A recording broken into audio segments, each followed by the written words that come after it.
They always say 2 is better than 1, so we are here for the second night of Week 8. It is Tuesday here at InSports. I'm with Justin, Darren, and Mike. Greg and Connor, the weekly rebound guys behind the camera, as always.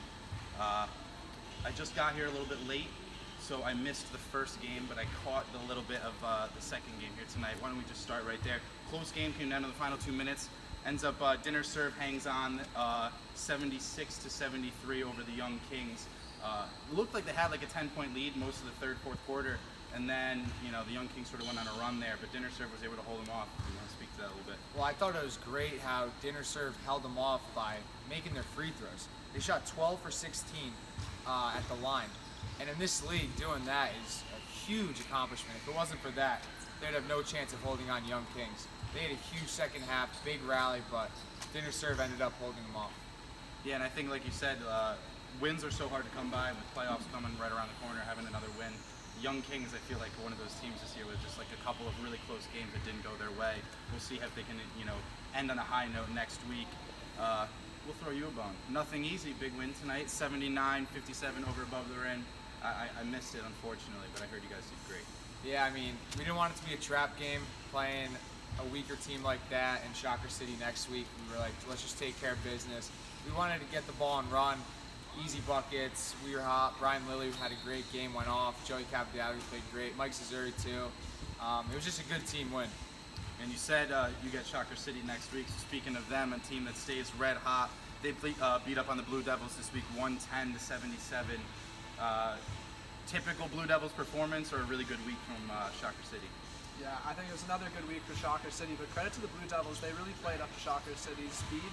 Shocker City, I mean, just countless guys. Mike Davis, both the Santorelli brothers were great, and Destin Simmons all played well for Shocker City.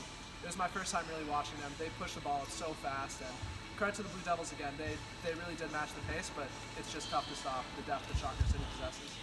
Yeah, like you said, it's a team with a lot of talent. And speaking of teams with a lot of talent that put up 100+ points this week, Run TMC with another big victory over Jays, Trays, and Fadeaways, 113-71. I contributed 2 of those 113 points. I don't know if you guys were able to catch that game. I thought that Eric Singleton was great. I thought everyone scored 20 or more except me, I believe, for Run TMC. Yeah, and you guys went 20 for 38 shooting threes, which is a Golden State Warriors performance. Not bad. Eric Singleton had 27, 9, and 10. I mean, that's just unstoppable. He was just cruising. He could have done anything he wanted. He could have had 20 assists if he wanted. Could have 40 points. Will Hudson had 27. Dom had 25, and they were just raining threes back to back to back. And then Joey, shout out Joey, he had 23. He went on a run by himself where he just couldn't miss, and it was a scary, scary performance. Yeah, so we're talking about high-powered offense now on the other side of the spectrum. Team Moose, a team that we always credit for their defense, 78-40 over the Head Honchos this week.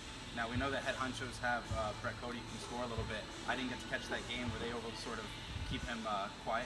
Yeah, huge redemption game for Team Moose. They held Brett Cody only to 13 points.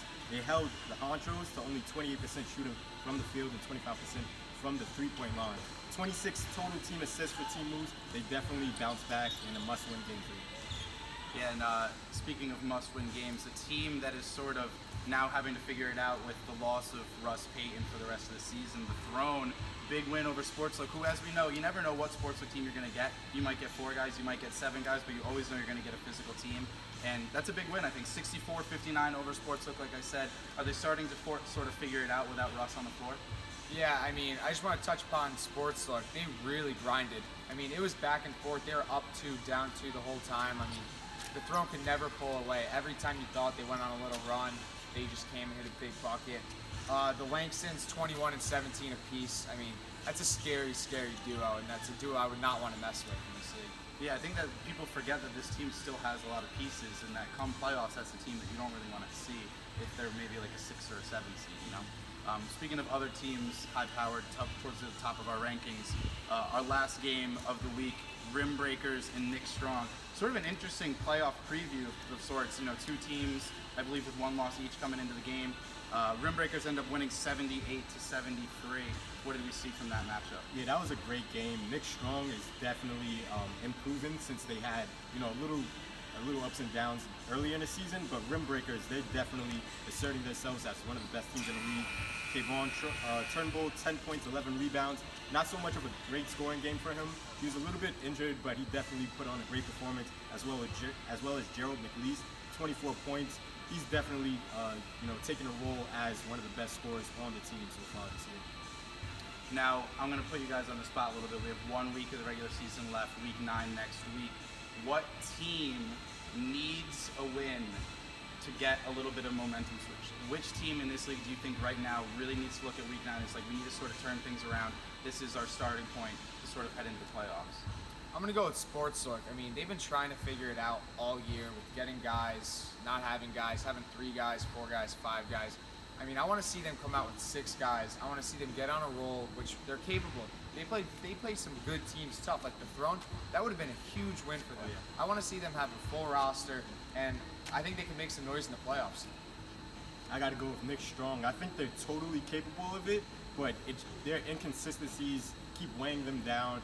Like I said, with a full roster as well, they definitely are a problem in this league, but, inconsistency has been the biggest issue for them. I'm going to go with Dinner Served. They have that 1-2 punch of Kyle Knickman and Matt Tarasi. They combined, I don't even think we said, they combined for 75% of their team's points tonight, which is crazy. If they can get a little more from their depth going, in addition to those 2 guys, they could be a really interesting dark horse to watch come playoff time for sure.